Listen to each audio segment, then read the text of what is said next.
스펙, 제로, 정보, 제로, 그야말로 취업 준비, 제로인 취준생을 위한 취업 정보쇼 취업을 부탁해. 네, 오늘도 취업의 문을 향해 힘차게 달려볼까요?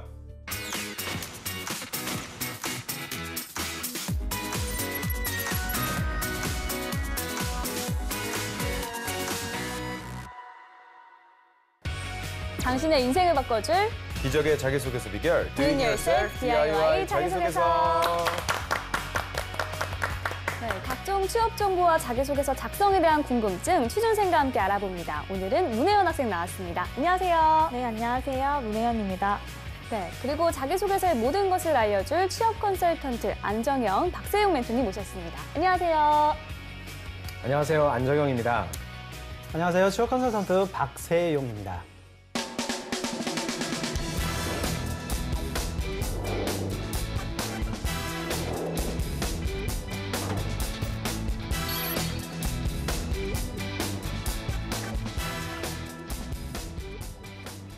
네, 오늘 자기소개서의 주인공은 어떤 분일까요? 오늘의 주인공, 너를 보여줘. 네, CSK 품질관리직 지원자입니다. CSK는 반도체 장비 전문 기업이라고 알고 있거든요. 안 멘토님, 회사 소개부터 해주시죠. 네.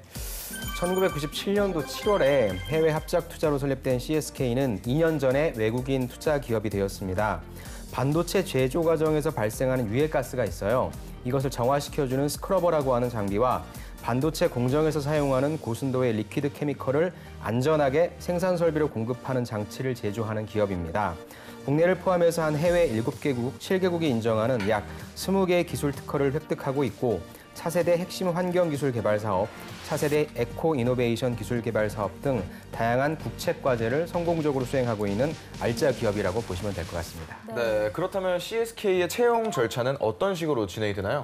네, 굉장히 간단하게 진행이 되는데요. 간단하게 말씀드리자면 서류, 면접, 최종 합격이라고 하는 간단한 구조인데 약간 그 일반적인 면접과 다른 거는 연구직의 경우에는 PT 면접을 보고 있어요. 예. 그리고 나머지 연구 부분을 제한 거의 대부분의 직무들은 인성, 직무 역량으로 섞어서 면접을 보고 있으니까 네. 이 두 가지 지원하는 직무에 따라서 본인들만의 어떤 전략을 세워주면 될 것 같습니다. 네. 네, 그 CSK에 입사하면 인재 육성을 위한 커리어 지원도 해주고 있다고 하더라고요. 어떤 지원을 해주고 있나요? 네, 그래서 제가 홈페이지를 유심히 봤더니 홈페이지에 보면 직무 전문가, 글로벌 리더로 성장시켜준다는 그런 내용이 있더라고요. 그래서 네. 실제로 어떤 부분들이 구체적으로 알아봤더니 일단 개인당 연간 교육 목표가 있는데 그것이 40시간이에요.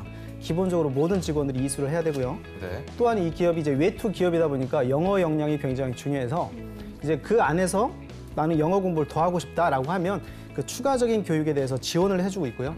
직무에 대한 교육들을 회사에서 다 해주고 있기 때문에 직원들의 직무 역량 굉장히 높아지고 있고 만족도 또한 굉장히 높은 기업이라고 할 수 있습니다. 예. 재정 씨, 재정 씨는 회사에서 좀 이런 거를 지원해 줬으면 좋겠다 하는 바람 같은 거 없나요? 지원 아무래도 저는 뭐 아까 얘기했던 휴가에 대한 문제, 휴가 좀 더 많아졌으면 좋겠다는 생각을 하곤 합니다. 네. 근데 또 지원보다 좀 없어지면 좋겠다라고 생각하는 거는 뭐가 있죠? 등산 가는 거는 좀 없어져야 된다라고 좀 아직 좀 봅니다. 남아있죠, 등산 가는 회사가. 저희 아버지도 옛날에 네. 근무하실 때 네. 살 너무 많이 가셨습니다. 그래서 그거에 대한 아니, 근데 또 힘듦이. 건강해지고 좋을 수 근데 있잖아요. 그게 또 주말에 가기 때문에 아. 그게 가족들과의 시간이 굉장히 중요하겠죠. 좀 워라밸이 중요한데, 그죠? 네, 자, 지원자를 보면 일단 품질 관리직을 희망하고 있어요. 네.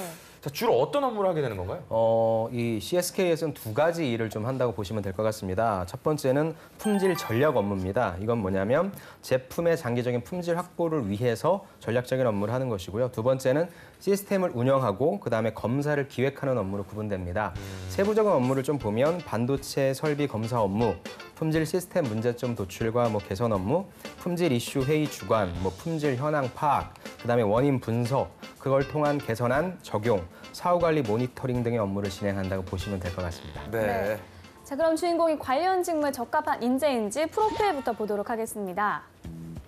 남성분이시고요. 취미와 특기가 풋살입니다. 전공은 기계설계공학과고요. 학점은 3.02점이고 졸업 예정이라고 하네요. 어학 점수는 토익이 560점, 그리고 수상 경력은 창의적 사업계획서 경진대회에서 수상, 그리고 대내외 활동은요, 다문화 봉사활동, 그리고 경력으로는요. JCS 코퍼레이션에서 품질관리 해외 인턴, 그리고 주식회사 셀트리온에서 안전성 검사 보조를 맡았다고 합니다. 네, 여기 수상을 보면은 창의적 사업계획서 경진대회에서 수상을 했다고 하는데 네. 어떤 사업계획서인지 궁금하네요. 저한테 연락 주시면은 같이 해보도록 합시다.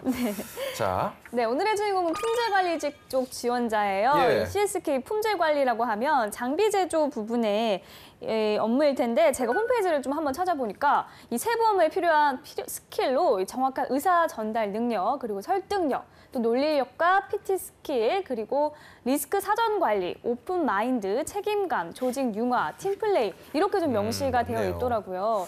이렇게 직접 명시를 해둔 이유가 있을까요? 네, 굉장히 많죠. 예. 여러분들이 보시기에. 이렇게 상세하게 적혀 있는 것은 그만큼 제 생각에는 예. 회사도 지원자도 불필요한 좀 리스크를 줄일 수 있는 과정이다라고 저는 생각해요. 예. 지원자 입장에서도 직무 자체가 명확하게 나와 있으면 아 이건 내가 할 수 있겠다. 여긴 내가 맞는구나라는 생각을 할 수 있을 거고 네. 회사 입장에서도 딱 그거에 맞는 지원자들만 받을 수 있어서 서로가 좀 좋은 거죠. 그렇게 해서 저는 좀 좋은 내용이라고 생각을 하는데 네. 보시면 아시겠지만 뭐 좋은 건 다 들어가 있기 때문에 큰 의미가 있을까라고 하는 의문은 좀 드네요. 네. 아니, 근데 이 CSK 회사의 채용 정보가 아무리 뭐 검색을 하던가 뭐 이렇게 찾아봐도 뭐 많이 안 나옵니다. 원래 인터넷에 이제 검색을 하면은 그 회사에 대한 채용 정보가 굉장히 많이 나오는데요. 네. CSK는 진짜 찾기 힘들더라고요. 이거 어디서 찾아야 되는 겁니까? 네, 일단 정보가 별로 없어요, 예. 실제로. 그래서 사실 인터넷에 어지간한 기업의 정보는 전부 다 있는데 이 기업이 꼭꼭 숨어 있어서 사실 이런 기업들은 이제 알게 모르게 아는 분들만 지원하기 때문에 방법은 하나밖에 없습니다. 경험자. 아니요. 아니에요? 그것도 될 수 있는데 네. 직접 회사에 전화해서 해당이 되는 정보들을 직접 취득하는 방법이 가장 확실한 방법이라고 볼 수 직접 있습니다. 전화를 해서요. 네. 좀 적극성이 필요하겠네요. 네. 네. 혜원 학생 오늘의 주인공 프로필 중에 어떤 부분이 좀 기억에 남나요? 네, 저는 실제로 품질 관리라는 이 직무에 딱 맞는 인턴을 해본 게 굉장히 눈에 띄는데요. 네. 아무래도 현장 실무에 대한 이해가 높지 않을까 싶습니다. 예, 우리 멘토님들께서는 주인공의 프로필 중에 어떤 부분이 눈에 띄었나요? 저도 혜연 학생이랑 마찬가지로 품질이기 때문에 예. 품질 관리 해외 인턴이 가장 눈에 띄고요. 네. 또 셀트리온에서도 안전성 검사 보조를 했다라고 하는 그 내용을 조금 유심히 살펴볼 것 같습니다. 네. 자, 그러면 본격적으로 자기소개서를 보면서 지원 분야에 적합한 인재인지 확인해 보겠습니다.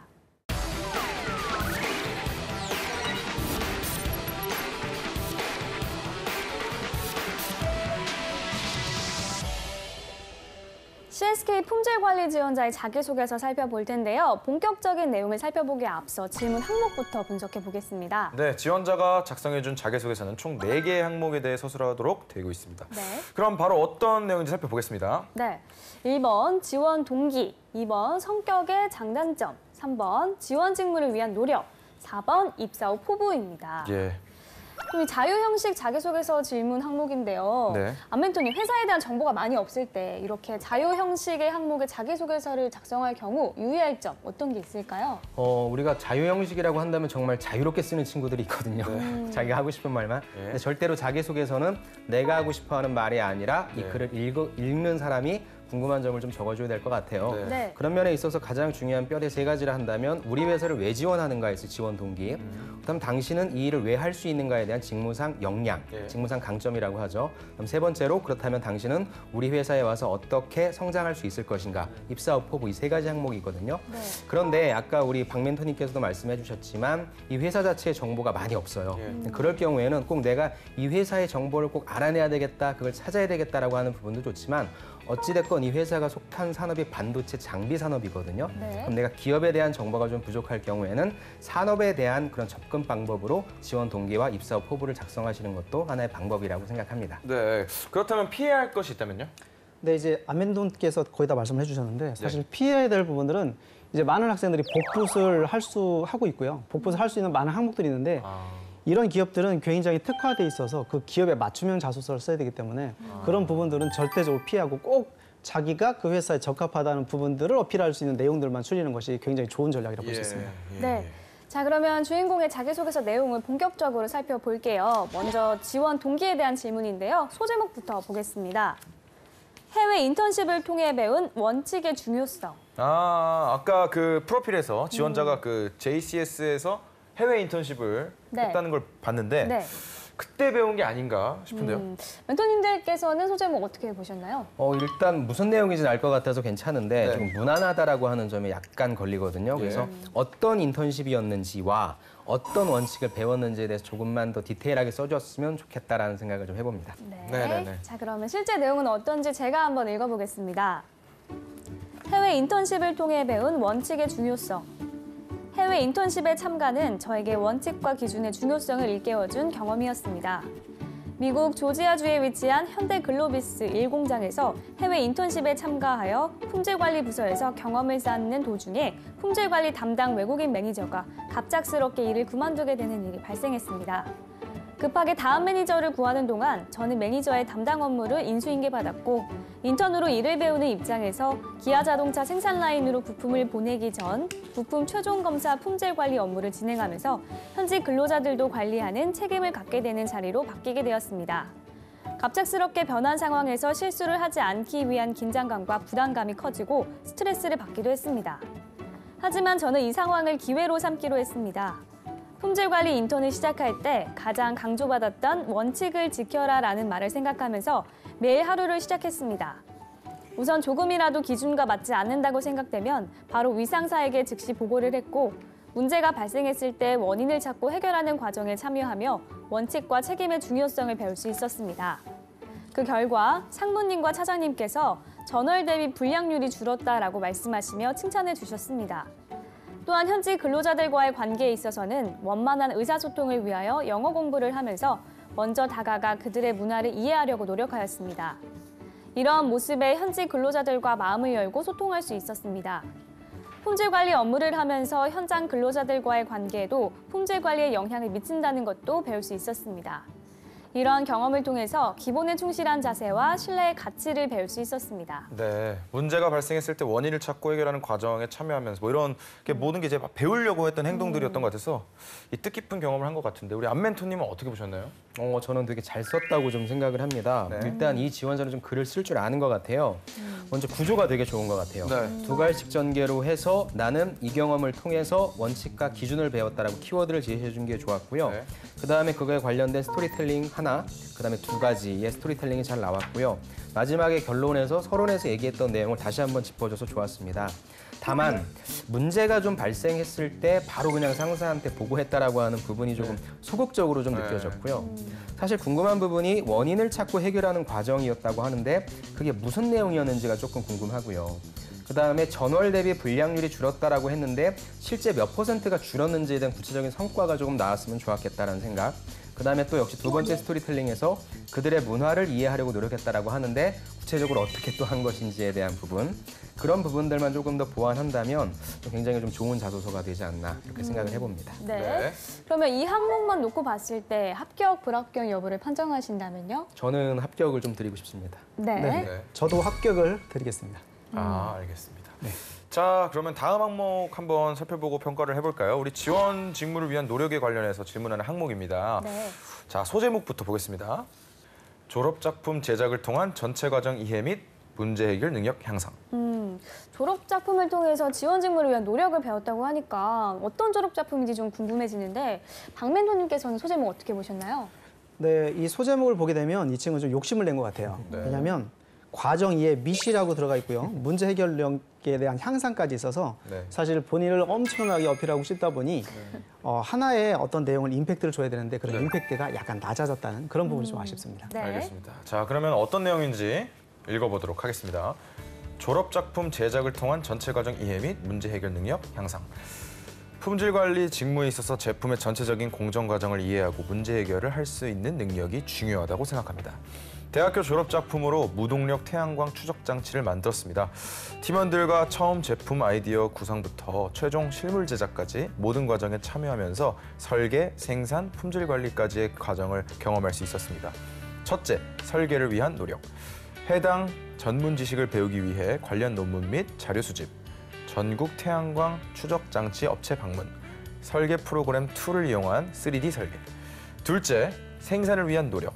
설계를 바탕으로 시제품 제작, 시제품 제작 시 설계 오류로 인한 설계 수정. 셋째, 품질 관리를 위한 노력. 시제품 제작 및 구동 시 나타나는 문제점 발견, 시간별 및 날씨 상황에 따른 시제품 구동 관찰. 결국 마지막 졸업작품 발표에서 처음에는 어려울 것이라고 졸업작품 주제에 대해 부정적이셨던 교수님들께서 좋은 결과를 보여주었다고 칭찬해주면서 높은 점수를 주셨습니다. 설계부터 생산, 품질관리까지의 과정을 통한 경험은 품질관리부에 입사 후 설계부서와 생산관리부서, 품질관리부서의 의사소통에 있어서 꼭 필요했던 경험이라고 생각합니다. 이러한 경험을 통하여 각 부서가 업무를 진행할 때 발생하는 문제점을 이해함으로써 원활한 의사소통이 가능하고 문제점을 찾아서 해결할 수 있었습니다.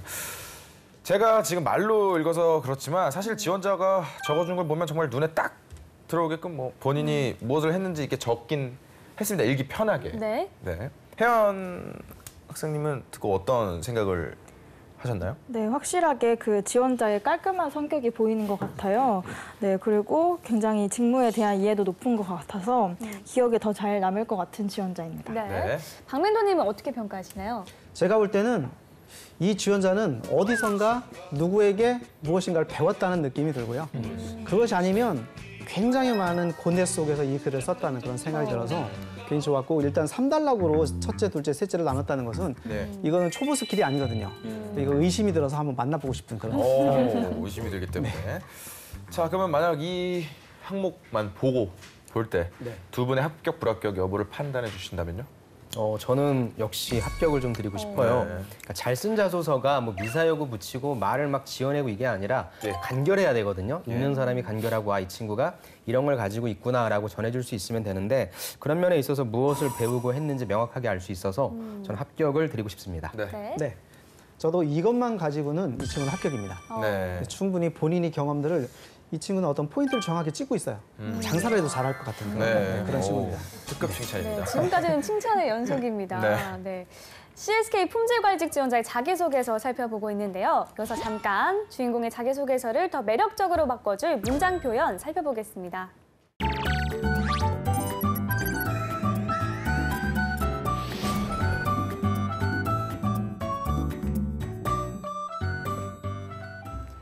막간을 이용한 봄이의 효과적인 문장 표현법 알아보겠습니다.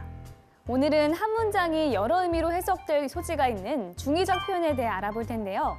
예를 들어 설명해 드리겠습니다. 이 문장들을 보면 의미가 두 가지 이상으로 해석이 되죠. 의미를 좀 더 확실하게 표현할 필요가 있습니다. 철수는 항상 늦지 않는다는 다음과 같이 두 가지로 해석될 수 있습니다. 철수가 항상 늦는 것은 아니다. 철수는 언제나 늦는 법이 없다. 나는 어제 철수와 순이를 만났다는 다음과 같이 해석될 수 있습니다. 철수와 함께 순이를 만났다. 철수와 순이를 둘 다 만났다.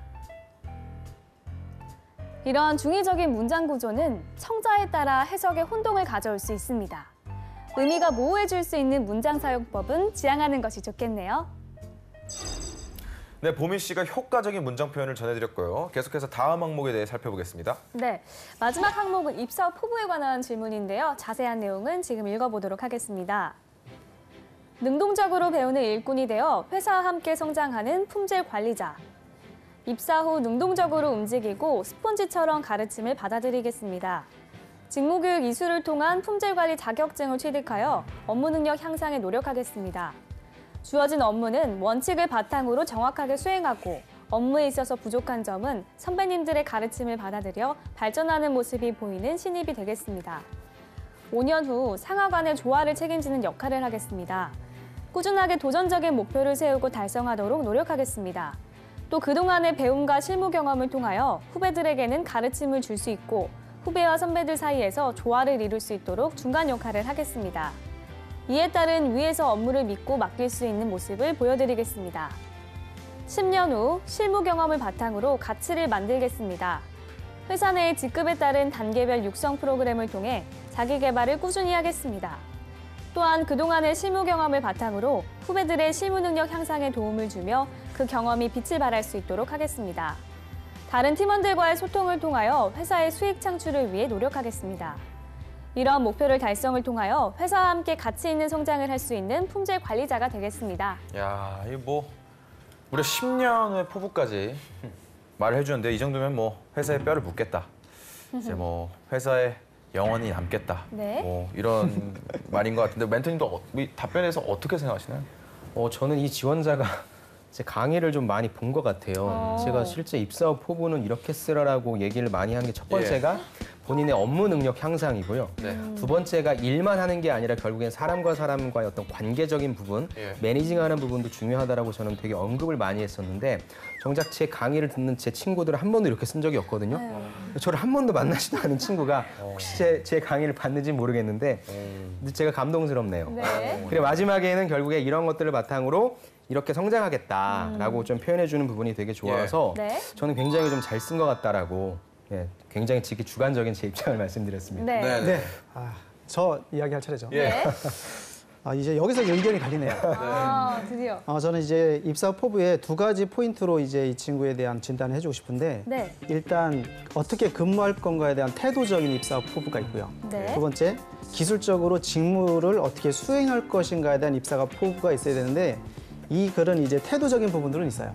하지만 이제 품질 관리의 지원자가 회사에 어떤 품질 관리를 할 것이며 분량률을 어떻게 높일 것이며 직급별로 나는 어떤 스킬들을 적용해서 회사에 이바지하겠다라는 기술적인 직무적인 부분들이 이제 빠졌기 때문에 그런 부분들이 약간 아쉽고 그래서 인성적인 부분, 태도적인 부분들은 거의 만점에 가깝지만 네. 직무적인 부분에서는 약간 아쉽다라고 할 수 있을 것 같습니다. 네. 네.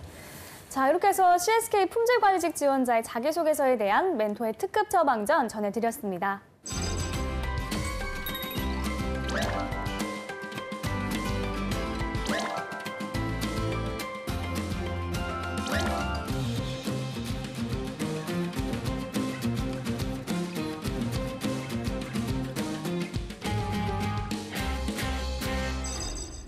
네, 이번에는 혜연 학생의 차례입니다. 오늘 살펴본 자기소개서 항목 중 한 항목을 직접 써왔다고 하는데요. 네, 자기소개서 질문사항 중에서 지원 동기에 대해 멘토님이 주신 사전 코멘트를 바탕으로 작성했습니다. 네, 멘토님의 사전 코멘트 어떤 내용이었나요? 네, 멘토님께서는요. 당신은 왜 이 직무인가? 그렇다면 당신은 왜 우리 회사인가를 표현해 줄 것. 그리고 두 번째로 본인의 직무 경험을 제시하고 거기에서 발생한 이슈 제기, 그 이슈에 어떻게 대응했는지 그리고 무엇을 배웠는지 작성해 줄 것이라고 말씀하셨어요. 네. 네. 그러면 멘토님의 조언을 잘 반영했는지 한번 읽어주세요. 네. 정확함, 자부심의 이유. 품질 관리의 핵심은 정확함과 책임감이라고 생각합니다. 저는 도서관 봉사활동을 통해 정확함의 중요성을 알고 책임감을 느꼈습니다. 4학년 2달 동안 매주 토요일마다 지역 도서관에서 서가 정리를 했습니다. 시민들이 반납한 책을 라벨에 따라 정리하고 새로 들어온 책들을 체크했습니다. 어린이 도서관에서의 서가 정리는 생각보다 고된 일이었습니다. 책꽂이를 새로 들여오는 과정에서 뒤죽박죽이 된 책들을 전부 정리해야 했습니다. 모양과 크기가 모두 다른 책들을 일일이 뽑아 라벨을 확인하고 순서에 맞게 꽂았습니다. 라벨에 부여된 한글 배열은 비슷해 보이지만 실제로 정리를 해보면 전혀 엉뚱한 곳에 꽂혀있는 경우가 많았습니다. 그렇게 서가 정리를 하면서 글자 한자 차이, 코드 번호를 정확하게 파악하는 꼼꼼함이 생겨났습니다. 이는 반도체를 비롯한 설비의 품질을 철저하게 관리하는 직무에도 도움이 될 것입니다. CSK는 한국 주요 산업인 반도체 설비를 생산할 뿐만 아니라 반도체 생산 공정 중에 발생하는 가스를 정화하는 장치도 생산한다는 점에서 친환경 혁신 기술의 선두에 있다고 생각합니다. 품질 개선과 기술의 발전을 끊임없이 고민하는 CSK와 함께 정확한 품질 관리에 자부심이 되고 싶습니다. 네. 혜연 학생이 멘토님의 코멘트를 잘 이행해서 작성을 했는지 사전 코멘트를 주신 안정현 멘토님께서 전반적인 평가를 해주시죠. 우리 혜연 학생은 정말 일치월장이라고 하는 표현이 딱 맞을 정도로 어쩜 이렇게 품질 관리에 대해서 품도 모를 텐데 이렇게 뻔뻔하게 쓸 수 있는지 되게 잘 쓴 것 같아요. 일단 구조상으로는 지원 동기에 필요한 직무 역량을 본인이 정확함, 책임감이라고 딱 제시를 내렸고요. 또 거기에 맞는 스토리텔링을 서가 정리라고 하는 내용을 바탕으로 좀 써줬는데 그다음 서가 정리하면서 무엇이 힘들었는지에 대해서 좀 잘 써줬고요. 그걸 내가 어떻게 해결했는지 본인이 제시했던 꼼꼼함이라고 하는 부분, 정확함이라고 하는 부분을 해결해 준 건 아주 좋았습니다. 특히나 이걸 이제 회사 쪽이랑 연결시키는 품질 개선과 기술의 발전을 끊임없이 고민하는 CSK라고 하는 표현이 되게 잘 쓴 것 같아요. 그래서 실제 이 방송을 보는 우리 지원자분들이 갖다가 좀 써도 될 정도의 좋은 표현이 아닌가라고 생각하는데 다만 실제 이제 이 방송을 보는 친구들은 실제 품질 관리를 지원할 거잖아요. 그렇다면 가급적 이런 지역 도서관에서의 에피소드보다는 품질 관리에 관련된 뭐 실무 경험이라든지 아니면 관련된 프로젝트의 경험들을 써주는 것이 훨씬 더 경쟁력이 있을 것이라고 생각합니다. 네, 또 그리고 그 이와 같이 품질 관리직 같이 네. 이런 직무를 준비하는 취준생들에게 추천하는 활동이나 네. 뭐 갖추어야 할 뭐 자질이 있다면 무엇이 있을까요? 일단 기본적으로 많은 학생들이 하는 것은 이제 그린벨트 지비 과정이에요. 예. 식스 시그마에서 다루는 내용인데 이 지비 과정과 이제 한 단계 높은 단계가 비비라고 해서 이제 블랙벨트 과정입니다. 이 과정을 하는 것은 아주 기초적이긴 하지만 또 반드시 필요한 부분이고요. 조금 더 이제 높은 수준의 어떤 교육을 한다면 품질 경영 시스템 인증 심사원 자격 취득이라는 게 있어요. 그러니까 많은 학생들이 이걸 하지 않는데 이런 자격증을 취득하면 이제 훨씬 더 이제 그런 스토리를 구성할 수 있을 것이고 품질 관리자 교육이라는 게 있는데 이 교육까지 받는다고 하면 얘는 커리어적으로 충분하게 이쪽에 포커싱 해가지고 취업 준비를 했다라는 부분들을 어필할 수 있는 굉장히 좋은 부분이고요. 자질이라고 하는 것은 품질 관리는 어쨌거나 불량률을 줄이는 작업이기 때문에 문제를 해결하기 위해서 끈기 있는 그런 어떤 노력들, 이런 태도들을 성격적인 부분에서 어필한다면 또 좋은 글이 되지 않을까라는 생각이 듭니다. 네. 예. 자, 이렇게 해서 혜원 학생의 자기소개서까지 살펴봤습니다. 오늘의 주인공이 궁금한 점이 있다고 하는데요. 현재 품질관리 직무 자소서에 쓰인 소재로 생산관리 직무에 지원해도 괜찮을까요? 라는 질문입니다. 네, 안멘토님 대답 부탁드립니다. 이제 당연히 적용해도 상관없다고 저는 생각합니다. 생산관리 직무가 가장 중요한 게 뭐냐면 정확한 수요 예측을 한 공급 관리거든요. 네. 즉 자재를 관리하고 납기를 관리하고 협력업체 인원들을 관리하는 부분이에요. 근데 이 일을 하기 위해서 그럼 또 아까 무엇이 필요하냐? 우리가 이 회사에서 품질 관리 직무를 하기 위해서 필요했던 능력이 정확한 의사 전달 능력이니 설득력이니 논리력이니 PT 스킬이니 리스크 관리라든지 오픈마인드 책임감 조직 융화 팀플레이 역시 똑같이 적용이 됩니다. 그래서 여러분들이 결국에 했다라고 하는 경험이 나는 품질 관리 경험했다. 나는 생산 관리 경험했다. 이렇지 않을 거예요. 결국 여러분들이 했던 경험을 이번에는 생산 관리 쪽에 포커싱을 맞추어서 내용을 구성한다면 충분하니까요. 품질 관리만 지원하지 마시고 생산 관리 쪽도 꼭 같이 지원을 하셨으면 좋겠습니다. 네. 네. 소재의 내용이 좋다면 충분히 중복이 돼도 가능하다는 답변을 주셨습니다. 네. 자, 오늘은 CSK 품질관리 지원자의 자기소개서 살펴봤습니다. 탄탄한 자기소개서로 취업의 꿈을 이루기를 바라면서 DIY 자기소개서 오늘 순서는 여기서 마치겠습니다. 감사합니다.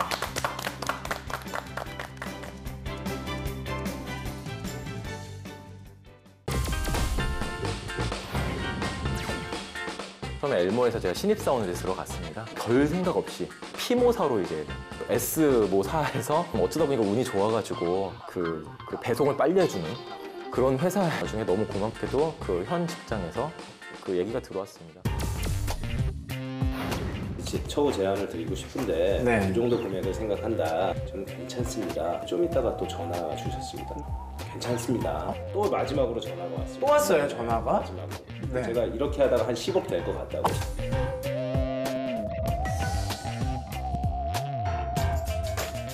근데 거기서 일을 했는데 거기서 굉장히 전 좋은 경험을 했었어요. 근데 거기가 회사가 원래는 강남역에 있었거든요. 네. 강남역에 맞아요. 있다가 그게 송도로 이사를 가게 됩니다. 아, 네. 그렇죠. 근데 저도 그래서 송도로 이사 갈 생각을 갖고 있었는데요. 그 당시 좀 개인적인 사정 때문에 전 이제 집이 서울인데 네. 서울에서 송도까지 출퇴근하기가 좀 굉장히 어렵지 어려웠습니다. 않죠. 2시간이 넘게 걸리잖아요. 예, 한 2시간 정도 걸린다고 보시면 돼요. 근데 그래서 저는 굉장히 좀 고민을 많이 했어요. 개인적인 사정으로 그 송도로 제가 이사를 갈 수 없는 상황이었고 그러다 보니까 고민을 했었는데 다행히 그러다가 그 S모사에서 이제 제안이 왔습니다. 너 지금 송도까지 다니기 힘들다며 우리 쪽으로 와. 와. 그래서 저는 되게 고마웠죠. 그리고 고마우면서 한편으로 너무 아쉬웠어요. 그 피모사가 너무 좋았기 때문에 저는 정말 그 환송회 할 때도 정말 펑펑 울고 아이고. 예, 계속 부끄러운 얘기를 많이 하는데 울고 너무 떠나기가 싫었어요. 근데 어쩔 수 없었죠. 그래서 그 S모사로 했는데 S모사에서는 고맙게도 이제 저에게 좀 좋은 큰 기회를 줬어요. 이제 굉장히 좀 나름 상대적으로 어린 나이였는데 네. 저에게 그쪽 S모사의 전반적인 좀 채용을 리딩할 수 있는 그런 좀 책임 있는 롤을 줬습니다. 리더 자리를 줬고요. 그러다 보니까 거기서 제가 한 5년 정도 이제 리딩을 하게 됩니다. 제가 그 뒤로 또 이직을 하게 된 게 벌써 이제 3번째 회사인데 S모 회사가 네. 예, 이직을 하게 된 게 제가 좀 어쩌다 보니까 운이 좋아가지고 그 인사관리협회라는 곳이 있습니다.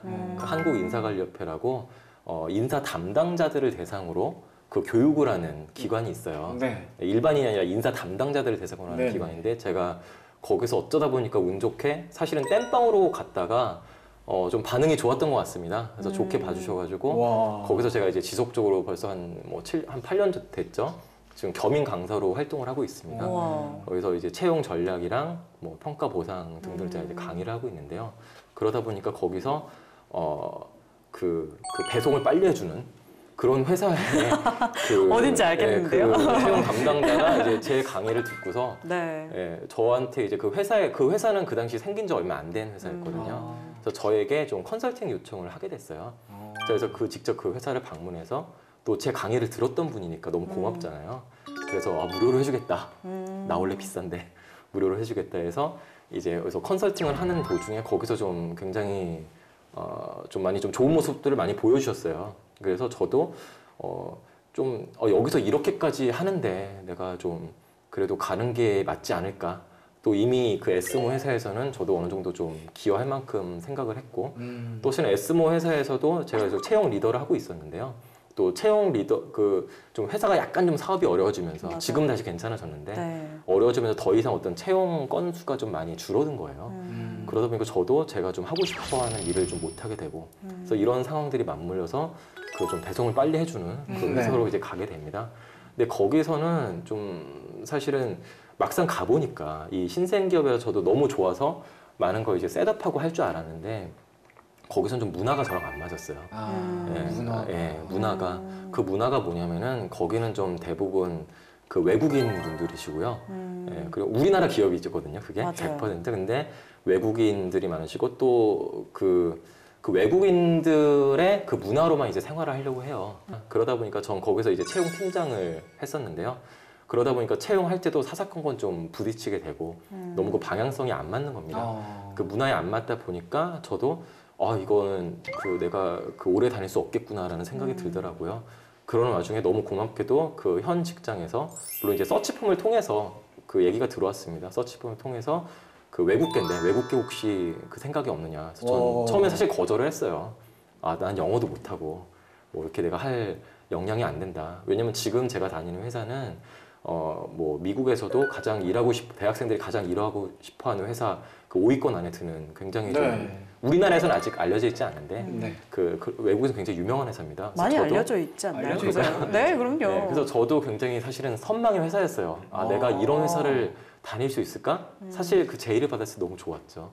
근데 저는 제가 굉장히 역량이 부족하다고 생각했었는데 고맙게도 좀 기회를 주셔가지고 네, 지금 너무 만족하면서 잘 다니고 있습니다. 저도 얘기가 좀 길었네요. 와, 네. 뭐 워낙에 5개의 회사를 들어오셨기 때문에 길 수밖에 없죠. 근데 이 불의 주인공을 결정을 드려야 되는데 사실 책임님은 아직 약간 얘기가 길지 않았기 때문에 이 두 분의 경쟁이 굉장히 치열했다라고 맞아요. 평가를 저도 인정하고 드리겠습니다. 싶네요. 네. 그런데 부장님은 너무 다 잘 됐어요.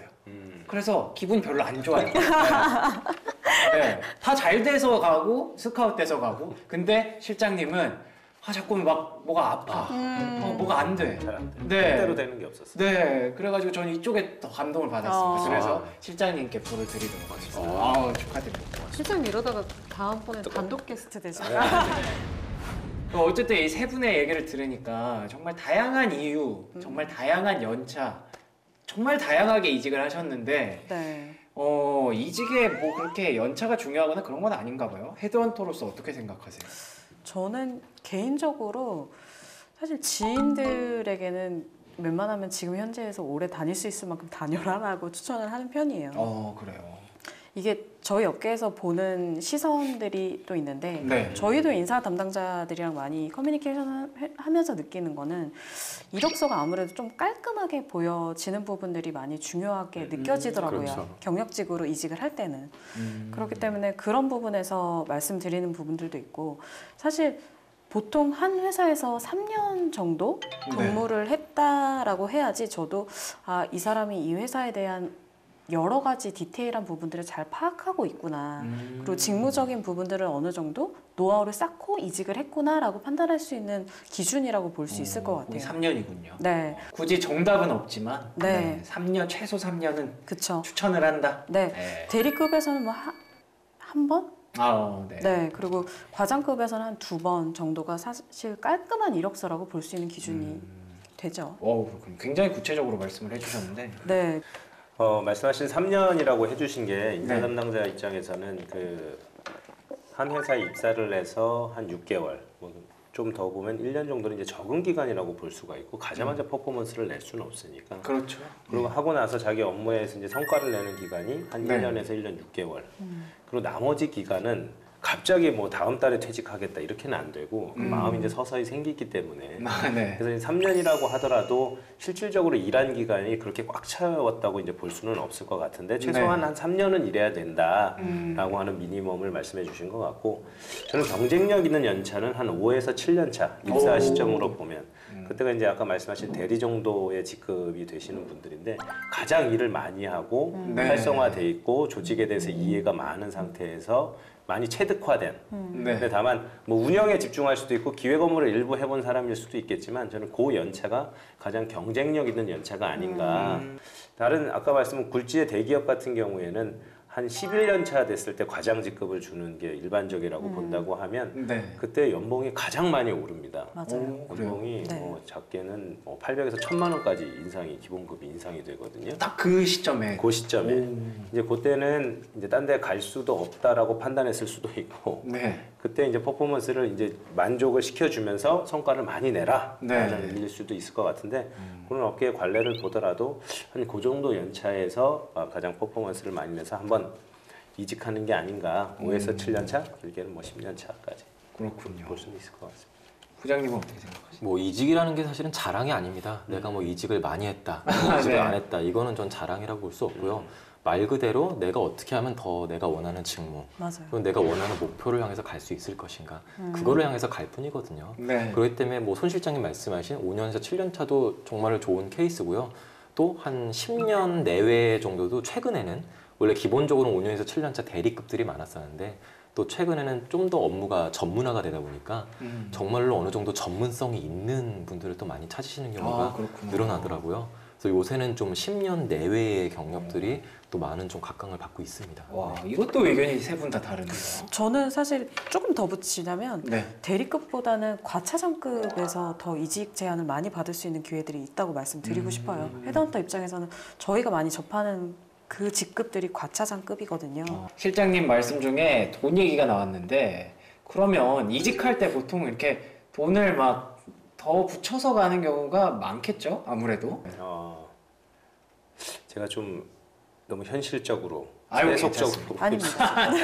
고민 때문에 말이 좀 조심스럽긴 한데 실질적으로 이직을 할 때 자기가 연봉을 높이지 않고 이직하는 사람이 얼마나 될까 이런 생각은 있습니다. 아무리 좋은 조건이더라도 만약에 직무에 대한 또 다른 경험이 있을 수는 있겠지만 연차가 아까 말씀하신 10년차 과장 정도 되면 자기가 희망하는 연봉에 그래도 보통 한 20%까지는 자기가 기대를 하고 이직하는 게 보통이 아닐까 이런 생각은 들고요.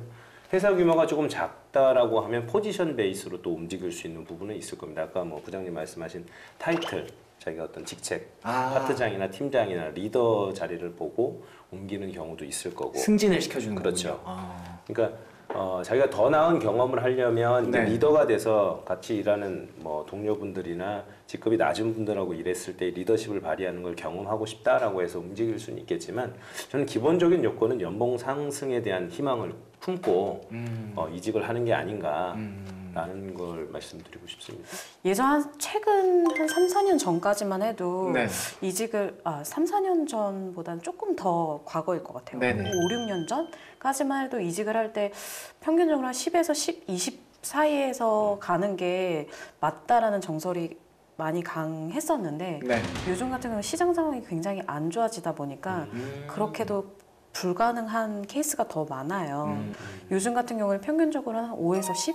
그래요? 네. 많이 어려워졌군요. 네, 많이 어려워졌어요. 네. 그래서 요즘 같은 경우는 만약에 20% 정도의 상승을 하고 싶다라고 얘기를 하게 되면 그만한 역량이 있는 사람이다라고 네, 정말 스카웃 개념에서의 이직이라고 보는 게 맞고요. 제 주변에는 또 요새 어떤 그 스타트업 쪽에서도 네. 곧 이제 IPO를 하는 이렇게 주식 상장을 하는 예. 네, 그런 회사들이 있습니다. 제 아시는 그 지인분 중 한 분은 그쪽으로 이제 가셨는데 그 스탁옵션이라는 걸 받죠. 그러다 보니까 이제 상장을 하면서 이게 굉장히 좀 크게 해서 꽤 뭐 수십억까지 이렇게 예, 그 수익을 이제 보신 그런 분도 있습니다. 부장님 얘기는 아니죠? 제 얘기는 아닙니다. 아이고 안타깝네요. 네, 너무 매우 안타깝습니다. 네. 실장님 뭐 이런 사례 알고 계신가요? 제 주변에 이제 그렇게 연봉에 대해서 협상을 좀 하셨던 분이 계시는데 제 사례입니다. 아 예. 제가 그 게임 회사에 이제 합격을 하고 분위기가 좋은 이직에 있어서 이제 뭐 한 군데 회사만 지원해서 이직하는 건 아니었었기 때문에 네네. 이제 조직 문화에 관심 있는 게임 회사 앉아서 일을 닦을 수 있는 그런 데가 있어요? 자유로운 분위기였어요. 와. 그래서 그런 게 마음에 들어서 이제 합격을 한 상태에서 있었는데 네. 이제 헤드헌터 분이 또 다른 괜찮다 여기도 그래서 저는 색다른 경험을 하는 걸 좋아하기 때문에 거기도 지원을 했었고 들어가자마자 성길님 이렇게 안내를 해주시는 분이 호출을 해주길래 되게 설레었습니다. 아 네. 내 이름을 얼마 만에 들어봤던가 네. 되게 설레었었는데 그렇게 면접을 보고 마치고 나서 집으로 돌아갔는데 전화가 왔습니다. 그날. 네. 그래서 면접 잘 보셨고 합격을 축하드린다. 네. 너무 빠른 피드백에 되게 고마웠고 오 네. 그래서 이제 처우 제안을 드리고 싶은데 네. 이 정도 금액을 생각한다. 그래서 제가 그때는 이미 합격한 곳이 있어서 제가 그렇게 말씀을 드렸습니다. 너무 좋은 기회 주셔서 감사하고 네. 면접까지 그리고 좋은 분 만나서 감사한데 저는 괜찮습니다. 라고 하고 이제 끊었거든요. 근데 좀 이따가 또 전화가 주셨습니다. 네. 제한된 금액이 마음에 들지 않으셔서 그런 것 같은데 오. 저희가 회의를 다시 했고 조금 더 와. 인상된 금액으로 제안을 드리고 싶다. 그래서 제가 그때는 좀 바쁜 일도 있었고 그래서 너무 좋은 제안 감사드린다. 네. 하지만 제가 고민을 해서 이제 말씀드릴 수 있지만 업무에 바쁘실 수가 있으니까 제가 그냥 괜찮습니다. 라고 하고 또 끊었습니다. 진짜 별로였던 건 별로였던 건 아니었습니다. 네. 생각하는 데가 있었으니까 네. 좋은 제안을 주셨지만 그렇게 하는 게 좀 부담스럽더라고요. 제가 뭐 그렇게 제안 때문에 처우 때문에 꼭 가는 것처럼 느껴졌으니까. 예. 또 마지막으로 전화가 왔습니다. 또 왔어요, 네, 전화가? 마지막으로. 네. 제가 이렇게 하다가 한 10억 될 것 같다고. 네. 그냥 부를까요? 뭐 이렇게. 네. 그분도 이제 웃으시고 네. 너무 이제 핏이 잘 맞는다 그럴까요? 잘 봐주셔가지고 그렇게 제안을 드렸는데 물론 그 제안 주신 대로 갔습니다. 그래요? 그리고 제안 그래서 뭐 생각보다 좀 좋은 조건으로 이직을 하게 된 것 같습니다. 해피엔딩이네요. 예. 잘 됐네요. 역시 여기에 장본인이 계셨네요. 네. 그래서 제가 항상 말씀드린 자신감. 역시 근거는 없었지만. 이것도 자신감 때문에 3번 전화를 받으신 아니 근데 건가요? 그런 건 아니었는데 하다 보니까 이렇게까지. 뭔가 자신감이 3번 계속 그냥 붙던가요, 이렇게? 있었죠. 예. 와, 네, 대단하십니다. 네, 저희가 돈 얘기로 지금 여기까지 끌고 왔는데 사실 이 얘기를 듣다 보니까 어쨌든 결론은 그 직무에 대한 내가 전문성이 있어야 돈도 많이 받을 수 있다라는 생각이 듭니다. 그러려면 뭐 일단 커리어를 잘 쌓아가는 게 굉장히 중요한 과정이라고 생각이 드는데 뭐 이직도 그렇고 여러 가지를 활용해서 커리어를 어떤 식으로 잘 쌓을 수 있을까요? 그 방법적으로 소개를 좀 해주실 수 있을까요? 한 가지 이제 말씀을 드리면 커리어 관리라고 하는 부분이 저도 반은 동의하는 부분이 있습니다. 무슨 말이냐면 이 직장에 들어가서 내가 요 경험을 쌓고 다음에는 이직을 해야지. 그 경험을 못 채우면. 이런 분들이 쉽게 결론적으로 이직을 하고 보니 내가 이런 경험을 쌓았어라고 하는 거지. 네. 거기를 가기 위해서 이런 직무를 쌓고 가야지라고 하는 분들은 대부분 없을 것 같아요. 근데 그렇죠. 다만 전략적으로 이직을 한다라고 하면 그 경험을 쌓을 때까진 무슨 일이 있어도 버텨야지 라는 관점으로 자기를 위해서 네. 그렇게 접근을 하시는 게 오히려 더 좋지 않을까라는 생각이. 또 다른 관점에서 말씀드리면은 보통 커리어가 나는 이거를 경험해보고 더 많은 경험을 하겠다 이런 식으로 지금 그 바텀업 밑에서 위로 올라가는 형식으로 하는데요. 저는 이 커리어 개발을 위해서는 그러니까 커리어를 내가 그 정말 좋게 가져가기 위해서는 네. 탑다운 형식으로 가는 게 맞을 것 같습니다. 왜 이유가 뭐죠? 위에서 아래로요. 그 이유는 나의 어떤 그 가고자 하는 목표를 정해놓는 겁니다. 네. 나는 어떤 CEO가 되겠다. 그럼 예. 예를 들어 내가 뭐 마케팅 직군이다. 그럼 나는 뭐 CMO가 되겠다. 네. 그 마케팅 오피서가 되겠다. 또는 내가 어떤 엔지니어다, R&D다. 그럼 너는 CTO, 뭐 Chief Technology Officer가 되겠다. 네. 어떤 그런 그 본인의 지향점을 딱 정해놓고요. 그 지향점을 위해서 내가 어떤 경험을 쌓아야 될지가 답이 나옵니다. 또 답이 당장 안 나오더라도 그걸 경험하다 보면은 그 답이 보이기 시작합니다. 네. 보통 우리가 취업 준비생분들, 면접자들을 보면은 입사 후 포부를 물어보잖아요. 그럼 뭐라고 말합니까? 뭐 신입사원 때는 뭐 열심히 뭐 밝은 미소로서 열심히 하고 뭐 5년 후에, 5년 후에. 뭐 내가 자격증을 따고 10년 10년 후에 후에. 하겠습니다라고 네, 그렇죠. 하는데 보통 그렇게 하죠. 예, 그거는 입사포가 아니고요. 어. 지금 결국에는 이 커리어 그 디벨롭먼트 플랜과 연관되는 겁니다. 나의 어떤 지향점을 박아놓고서 이걸 해서 내가 어떤 형식으로 갈 것이냐. 그리고 이제 경력 사원이 되다 보면 이제 그게 눈에 정말 잘 보입니다. 네. 내가 마케팅을 하는데 나는 어떤 국내 마케팅과 해외 마케팅을 같이 하고 싶은데 여기서는 예를 들어 뭐 대리점 관리만 하고 있다. 네. 그러면 내가 직접 어떤 그 프로덕트를 또 팔아보는 이런 것도 해봐야 되지 않겠습니까? 네. 그렇다면 그 안에서 직무 조정을 할 수도 있는 거고요. 그게 어떤 회사의 사정과 이게 뭔가 안 맞아서 직무 조정이 안 된다면 옮겨야죠. 네. 왜냐면 나는 어떤 그 마케팅의 최고 책임자가 되고 싶어하는 꼴을 가지고 있기 때문에 이거를 경험해야 되는 겁니다. 그래서 어떤 그 꼴 선정을 하고 거기에 대한 탑다운 방식으로 그 커리어 개발하는 것이 굉장히 좋습니다. 저 같은 경우는 조금 다른 부분에서 또 말씀드리고 싶은 부분이 네. 뭐 실장님은 이제 뭐 여러 부분에서 그러니까 이직을 처음부터 생각하고 시작한 사람은 없다라고 말씀하셨고 그렇죠. 부장님은 이제 직무적인 부분에서 좀 보자고 하시면 네. 저 같은 경우는 전체적인 시장에서의 부분들도 좀 보고 이직을 시장이요? 네. 뭐 예를 들면 스태핑 조직, 뭐 인사나 재무나 이런 쪽 같은 경우는 본인이 원하는 직무적인 부분들을 좀 더 포커스를 맞춘다고 하면 사실 생산이나 뭐 엔지니어 분들 같은 경우는 업종을 많이 타는 경우도 있어요. 네. 맞습니다. 엔지니어 같은 경우는 특히 신기술에 따라서 본인의 커리어가 디벨롭이 되느냐 안 되느냐가 굉장히 중요하거든요. 본인이 시장에서 선도하는 기술을 가지고 있으면 그것들이 조금 더 나은 기회들을 많이 잡을 수 있는 부분들이 있는데 만약에 그렇지 않은 경우에는 굉장히 어렵게 이직을 가야 되는 경우들도 많이 생기거든요.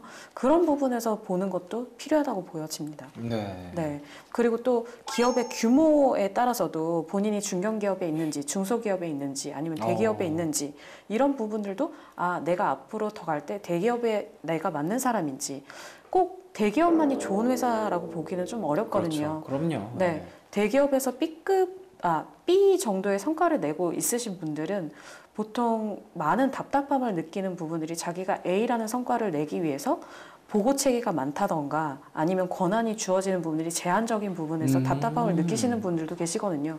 근데 그런 분들이 스타트업으로 옮겨서 A라는 성과를 내시는 경우들도 굉장히 많아요. 그러면 그 A라는 성과를 가져가면서 연봉도 굉장히 많은 폭의 상승을 가져가시는 분들이 있거든요. 네. 얼마 전에 제가 들었던 스타트업의 한 기업에서는 네. 고졸 출신이신 분이에요. 네. 정확하게 얘기하자면 대학교 중퇴셨던 분인데 그분은 IT 쪽에 직무를 가지고 계시는 분이었는데 그분이 성과가 굉장히 좋아서 올해 대비해서 내년은 한 3천 정도가 오르신다는 얘기를 들을 정도로 네. 신입사원 연봉만큼 오르시는 네. 그렇기 때문에 사실 어떤 기준을 가지고 본인이 어떤 가치관을 가지고 있느냐에 따라서 맞아요. 이직을 하는 것도 굉장히 중요하다라고 보여져요. 와, 그런데 그 반대로 그렇다면 한 회사를 쭉 다니는 거는 어떨까요? 자기 본인의 커리어에 오히려 도움이 안 될 것 같다라는 생각이 들거든요. 그렇진 않으실 거예요. 왜냐하면 보통 대기업에서 임원들을 그러니까 대기업 임원 승진을 앞두고 계시는 분들 같은 경우 네. 한 회사에서 오래 다니실 경우에 승진을 하는 케이스들이 많거든요. 그렇겠죠. 네. 임원이. 경력직으로 임원을 다시는 분들이 그렇게 숫자적으로 비율적으로 봤을 때는 많이 높지는 않아요. 어느 정도 된다고 할 수 있을까요? 글쎄요. 제가 볼 때는 뭐 많으면 20%? 그래요? 네. 정말 많아야 20%이기 때문에 한 기업에서 10% 내외라고 보시는 게 맞고요. 네. 보통 내부적으로 이 사람이 더 적합하다라고 보여지는 사람들을 먼저 트랜스퍼 하고 나서 그 이후에 정말 그 인력이 없을 경우에 외부에서 채용하는 경우가 많거든요. 그렇겠네요. 네. 그렇기 때문에 한 회사에서 먼저 근무하시는 분들 같은 경우 우선권을 갖게 되는 부분들이 있어요. 그래서 그런 부분에서는 또 그리고 또 한편으로는 같은 직장인으로서는 또 존경스러운 마음이 들기도 하죠.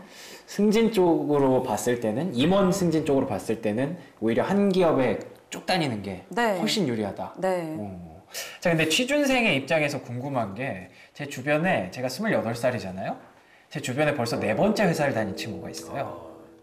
다섯 번째 회사를 부장님이 다니고 계신데 총 경력이 그러니까 6개월에 한 번씩 직장이 바뀌어요. 아이고, 네. 네. 그래서 지금은 그래도 1년째 쭉 다니고 있는데 네. 이렇게 신입사원이 입사를 하자마자 이렇게 휴가까지 내면서 시험을 보러 다니는 친구들이 있잖아요. 많죠. 네. 굉장히 많습니다. 그런 분들에 대해서는 어떻게 생각하시나요? 저는 이렇게 돌려서 얘기하는 걸 뭐 잘 못하고 직설적으로 얘기를 많이 하는데 네. 제가 책임님한테도 예쁘다 이렇게 직설적으로 네. 수가 적이 화날 없어서. 뻔했어요. 근데 전체 신입사원들을 불러다 놓고 9월 초에 네. 제가 얘기를 한번 한 적이 있습니다. 시즌이니만큼 하반기 공채가 이제 시작이 되니까 네. 주말에 치는 인적성 검사는 막을 수가 없죠. 주말까지 뭐 어떻게 컨트롤할 수 있는 부분이 없으니까. 다만 네. 휴가는 눈여겨서 보겠다. 그리고 대놓고 얘기하셨단 말이에요? 대놓고 얘기를 했었고 만약에 휴가를 내고 싶으면 나를 찌르고 가라. 진짜요? 읍소를 한 거죠. 알고 읍소를. 네. 그래서 왠지 이게- 그러셨을 것 같지 않고 너 찌르고 가라 약간 이런 느낌이셨을 것 그렇지 같은데. 않았습니다. 네. 근데 부족함이 있겠지만 더 좋은 회사로 만들 테니까 네. 여러분들 좀 믿고 이번 하반기를 좀 넘겼으면 좋겠다. 근데 내심 다른데 지원했으면 좋겠는 사람도 저희 눈에는 보여요. 그래요? 지원 안 하냐고 건의도 좀 해보고 농담 삼아 네. 그런 경우가 있죠. 사실 저희가 지금 계속 퇴직자 입장에서 얘기를 하고 있는데 진짜 말씀 들어보니까 회사 입장에서는 이 사람을 정말 오래 볼 생각으로 뽑는 거잖아요. 맞습니다. 이렇게 나가면 회사 입장에서는 정말 마음도 아프고 큰 손실 아닌가요? 맞습니다. 그래서 저는 너무 안타까운 게 네. 저도 항상 신입사원들이 오면은 이런 얘기를 해줍니다. 보통 신입사원분들은 어디가 연봉이 좀 더 높다더라. 어느 회사가 뭐 좀 더 뭐 실적이 좋다더라. 네. 이런 식으로 해서 휩쓸려서 좀 가게 되는 경향이 많은 것 아, 같아요. 그래요? 예. 왜냐면 중요도가 어떤 게 중요한지에 대해서 아직 잘 모르기 때문에. 네. 근데 어쨌든 뭐 저는 인사 담당자에게 앞서서 저도 이제 어느 정도 회사 생활을 해온 그런 인생의 선배로서 말씀을 드리면은 네. 물론 이제 내가 정말 이 회사가 싫고 정말 나는 여기가 못 다니겠다. 그렇다면 당연히 빨리 탈출해야죠. 옮겨야 됩니다. 그거는. 근데 그게 아니라면 그냥 저 회사가 연봉이 더 높아. 이 회사가 더 좋아 보여. 이런 이유라면 저는 옮기지 않는 것을 적극적으로 추천드립니다. 왜냐면 일반적으로 취업 준비하시는 분들은 눈높이가 너무 높아져 있어요. 그렇죠. 나는 뭔가 유명한 회사만 갈래. 나는 또 이 회사만 갈 거야. 이런 게 있는데요. 네. 또 사람 일이다 보니까 그게 쉽지 않잖아요. 그러다 보면은 취업 재수를 하기도 하고 네. 또 뭐 몇 년이 아니지만 1, 2년 동안 계속 그 회사를 가기 열심히 준비하는 것도 제가 너무나 많이 봤습니다. 네. 근데 물론 잘 되시는 분들도 있는데요. 사실은 잘 안 되시는 분들을 더 많이 봐왔거든요. 네. 그렇다면은 거기에 그런 시간 낭비적인 요소가 되기 때문에 누차 말하지만 직무에 초점을 맞추시고 그게 뭐 중견기업이 됐건 중소기업이 됐건 내가 이 직무를 잘 할 수 있다면은 충분히 몇 년 뒤에는 나중에 그 본인이 원하는 기업에서 레드카펫이 깔려서 갈 수가 있어요. 그래서 내가 이 회사를 선택했을 때는 내가 지금 연봉이 작더라도 또는 네. 어떤 이 회사 문화가 마음에 안 들더라도 해당 직무를 내가 배운다라고 생각하고 열심히 하시면은 충분히 나중에는 본인이 원하고자 하는 회사에서 스카우트해서 아마 갈 겁니다. 네. 근데 일반적으로 생각하기에는 사실 중소기업이나 중견기업에서 대기업으로 간다라고 했을 때는 앞에서 말씀하셨던 것도 있지만 뭔가 연봉에서 조금 손해를 볼 것 같기도 하고 그런 경우가 별로 없을 것 같아요. 실질적으로는 굉장히 많아요. 아, 많아요? 직무별로 해도 저도 아예 첫 직장 엘모사에서도 네. 엘모사면은 그래도 우리나라에서는 정말 대기업이고 다 알아주는 회사잖아요. 네. 근데 그 세부적인 직무에 있어서만큼은 또 그런 경력자들을 찾기가 어렵습니다. 그러면 그런 진짜 저는 듣도 보지도 못한 회사에서 오신 분들을 너무 많이 봤어요. 네, 이런 회사가 있었어? 근데 알고 보니까 그 회사는 정말 이 분야에서는 정말 유명한 회사였습니다. 그래서 그 어떤 뭐 통신 분야인데 그 통신 분야에서는 이 회사가 유명하고 어떤 그런 금융 기술에서는 또 이 회사가 유명하고 그래서 그쪽 경력직들이 굉장히 많이 오는 것을 봤고 실제로 제가 그 채용을 많이 했었고요. 그래서 충분히 그럴 기회는 굉장히 많이 열려 있다 이렇게 보시면 되겠습니다. 그리고 사실 중견기업이나 중소기업이 연봉이 작다라는 게 뭐 비율적으로 맞는 사실이긴 하지만 그렇죠. 그렇지 않은 회사들도 굉장히 물론이죠. 많아요. 그래요? 네, 뭐 제가 알고 있는 회사 같은 경우는 100명 정도에 근무하는 외국계 화학회사인데 네. 얼마 전에 작년 성과급이 기본급이 2.5배를 받으셨다고 하시더라고요. 그래요? 그런 회사들도 있어요. 그렇기 때문에 본인이 정보를 많이 수집하면 충분히 알아볼 수 있는 기회들이 굉장히 많거든요. 꼭 대기업만이 연봉을 많이 준다라는 인식을 조금 버리셔도 될 것 같고, 네. 뭐 아까 말씀드린 스타트업 같은 경우도 굉장히 좋은 기회들도 많이 있거든요. 네, 정말 연봉을 쫓아다니지 않았으면 좋겠어요. 맞아요. 예, 왜냐면 그 신입 입장에서는 물론 정말 많이 주는 회사도 몇 군데 있습니다. 네. 근데 하지만은 뭐 몇백만 원 넘는다 해서 그것이 결국에는 12개월로 나누고 또 세금을 더 냈을 때는 실질적으로 그냥 그렇게 큰 차이가 안 나거든요. 그럼요. 한 달에 받는데. 그런데 일비일비 하면 안 될 것 같습니다. 정말 직무에만 집중했으면 좋겠어요. 실제로 슈피겐도 연봉 높죠? 저희는 연봉뿐만 아니라 모든 복지 제도가 다 갖춰진 회사라고 말씀을 드리고 아, 싶습니다. 이럴 줄 제가 아셨어요. 원하는 바를 이럴 다 줄 할 수 아셨어요. 있고요. 오늘 말씀하신 것들을 이렇게 종합을 해보자면 결론은 뭐 내가 좋아하는 것, 내가 목표로 한 것만 있으면 어디서 시작하든 상관없다. 맞습니다. 예, 앞으로 그 시장만 보지 말고 3년 뒤, 5년 뒤의 모습을 생각해서 이렇게 뭐 이직을 활용할 수도 있고 커리어를 살리는 방법이라면 얼마든지 시작이 중요한 게 아니다 라는 생각이 듭니다. 맞나요? 맞아요. 네. 정확하게. 뭐 지금 만약에 본인이 가고 싶은 회사가 있어요. 네네. 그 회사가 어떤 회사 경력직을 받아들이냐를 한번 리서치를 한번 해보세요.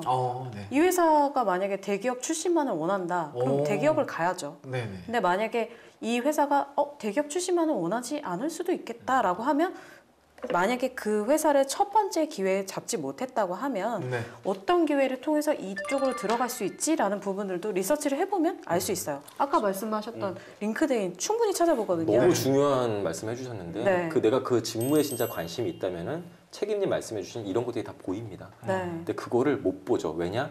직무에 관심이 없고 회사에만 네임밸류에만 관심이 있기 때문입니다. 알겠습니다. 정말 너무 좋은 말씀들이 마지막에 막 많이 쏟아져서 정말 좋았던 것 같고 결론은 진짜 나에 대해서 잘 알아보고 회사에 너무 신경 쓰지 말고 내가 하고 싶은 것을 찾아서 가는 마인드, 그런 마인드를 우리 취준생들이나 앞으로 지금 뭐 사회 초년생들도 다 갖고 생활을 하시는 게 좋을 것 같다는 생각이 듭니다. 뭐 다들 꼭 정말 자기에게 맞는 회사 언젠가는 꼭 찾아서 그곳에서 열심히 꿈과 열정을 펼치시면 좋을 것 같습니다. 오늘 함께 해주신 세 분께 다시 한번 감사를 드리고요. 저희는 다음 회에 더 솔직하고 대담한 방송으로 찾아올 것을 약속드리겠습니다. 시청해주신 여러분 고맙습니다. 수고하셨습니다. 감사합니다.